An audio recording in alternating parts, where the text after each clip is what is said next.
Bradford with RCR Wireless News. I'm speaking with Mike with ExteNet. We are at VZTUF in Austin, Texas. Could you tell me a little bit about ExteNet and what brought you here? Sure. So ExteNet's a distributed network architecture company.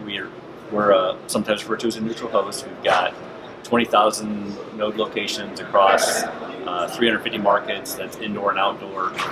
Do a lot of work in a lot of major cities across the country. And what always brings me here is this is one of the better shows when it comes to getting an understanding of both the technology. It's a very technical show, which I appreciate, as well as you get a good insight as to what trends, what you can expect to see from the industry, what's coming up, and really how Verizon's tackling those trends. And speaking of trends, what sort of trends are you seeing in the industry? Everything, the buzz about it's nice to see that it went from a buzz about 5G to a plan about 5G. There's been a lot of hype about 5G over the course of the last year, and you see a lot of articles that say 5G, what is it? And we got to finally see not only what it is, but how the major carriers, Verizon in particular, is going to be addressing 5G, how aggressive they're going to be with it, what their plans are. All those details that we kind of missed throughout, before seeing something like this.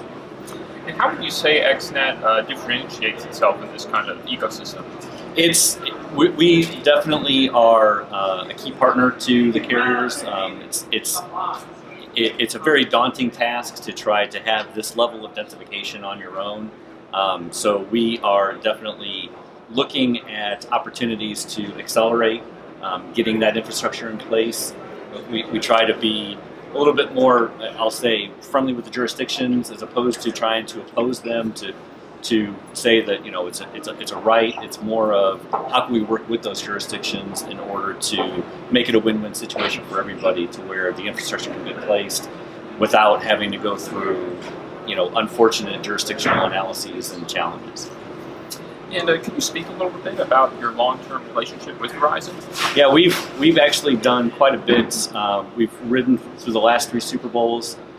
Every time there's been a Super Bowl release, we've been about a year and a half ahead of time, working with them on building out network augmentations for them, which includes the one in Minneapolis that's taking place right now.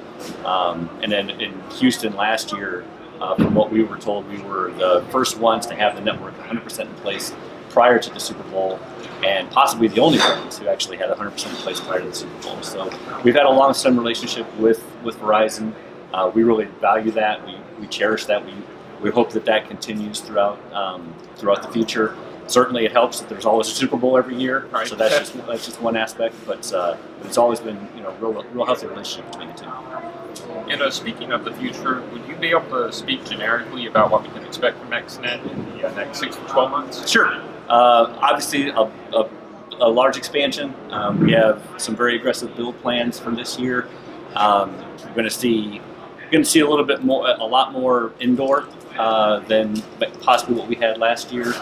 Indoor is a little bit of a shifting environment to where there's more emphasis from the venues as opposed to from the carriers. So that's a shift, which actually amplifies some of the business that we have. Very large outdoor build plan. We are looking into ways that we can serve our customers a little bit better, at both more from a cost efficiency perspective, as well as can we offer up services on their behalf that are cost efficient to them, but still have that same level of service that their customers, like a Verizon customer, would expect from Verizon. Excellent. Well, thank you so much for your time, Mike. I appreciate it. Sure, thank you.